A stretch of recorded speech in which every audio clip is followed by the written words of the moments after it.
The gates of hell finally opened. Dante's Inferno is live on Gamefound for just a couple of days. Dante's Inferno was one of our top 5 most anticipated board games of 2024 and the time has come for our ordeal. Is Dante living up to the hype? Let's find out in this unsponsored Gamefound campaign review.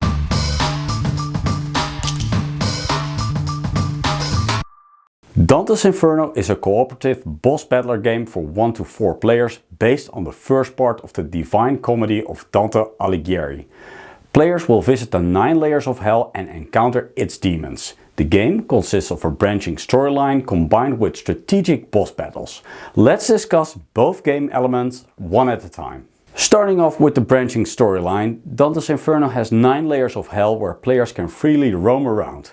Though the story is heavily based on Alighieri's poem, there is still room to make meaningful choices to determine your own destiny.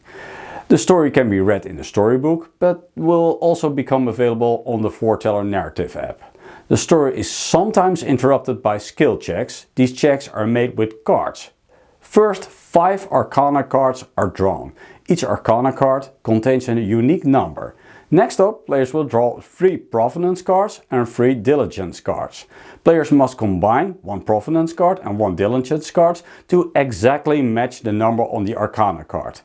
If at least 3 Arcana cards are matched this way, the test is successful. The main part of Dante's Inferno are the showdowns. These are epic cinematic boss fights that conclude the exploration phase in one of the 9 layers of hell.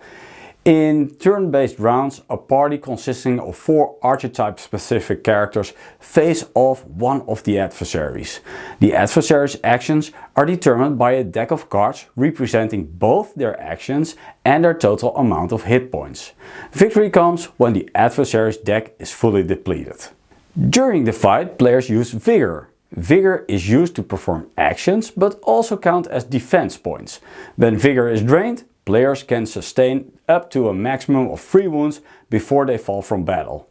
The choices in combat are diverse, ranging from basic actions like movement, climbing and gear swapping to different unique class-specific actions. Each turn, players can draw up to 4 cards featuring special actions they can unleash. If a player's action stack is emptied, they potentially acquire a Sin card. Both Sin cards and Wound cards limit the amount of special actions a player can make. Initially, the special action slots are obstructed by warm-up cards at the game's start. However, with each combat round, a warm-up card is removed from a slot, granting players an expanding array of options. Turns go back and forward between the party and the adversary until one is defeated. The campaign for Dante's Inferno is currently running on Gamefound. We have 1 more week to go and the game has already raised over $1 million. There are 3 different pledge levels ranging from $99 to $399. For $99 you will get the standee version of the game. For $185 you will get the basic edition with miniatures and for $399 you'll get the completely deluxeified edition. Fortunately, Creative Game Studios LLC offers optional purchases as well, so you can essentially customize the game to your liking. We believe the basic pledge offers good value for money, but the other pledge levels are a bit overpriced.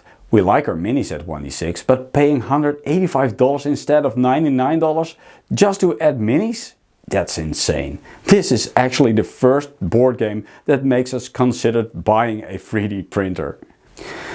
Anyway, what do we think about the game itself? Well, there is some tough competition out there. Kingdom Death Monster and Eon Trespass Odyssey are top tier boss battling games in our opinion. The complexity of these games is above average and both are challenging. Dante's Inferno is slightly more streamlined without compromising strategic depth. The fluid gameplay looks fun and the game seems a bit more accessible. The 3D terrain enhances the gaming experience, and overall we are pleasantly surprised by what Dante's boss fights have to offer. On the other hand, the narrative aspect of the game is lacking a bit. Sure, the game offers some exploration and character development, but if you strip this part of the game down to its core, it is basically some decision that influence the story combined with some skill checks.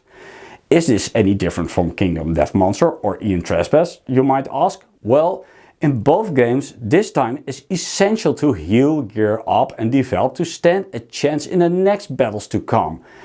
And at this moment, the narrative part in Dante's Inferno feel like a filler between two battles to lengthen the playtime in total.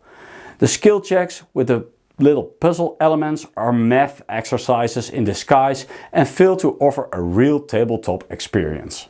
Overall, we think the boss battles are fun, and Creative Game Studios LLC has done a great job setting Dante's Inferno apart from Ian Trespass and Kingdom Death Monster.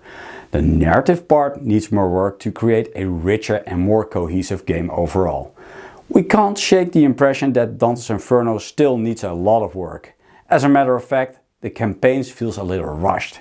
I can't exactly pinpoint why we're under this impression, but still, the short crowdfunding campaign and all the work in progress cards shown during the sponsored gameplay videos strengthen our view. Hopefully Creative Game Studios LLC takes all the time they need to fully develop Dante's Inferno.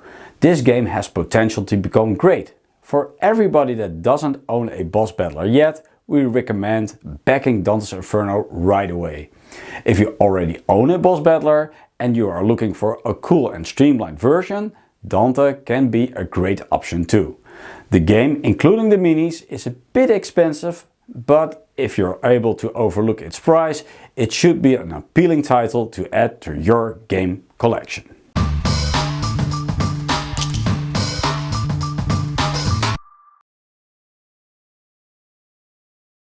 I hope you find this video helpful. Please leave a like or a comment and I'll see you in the next video.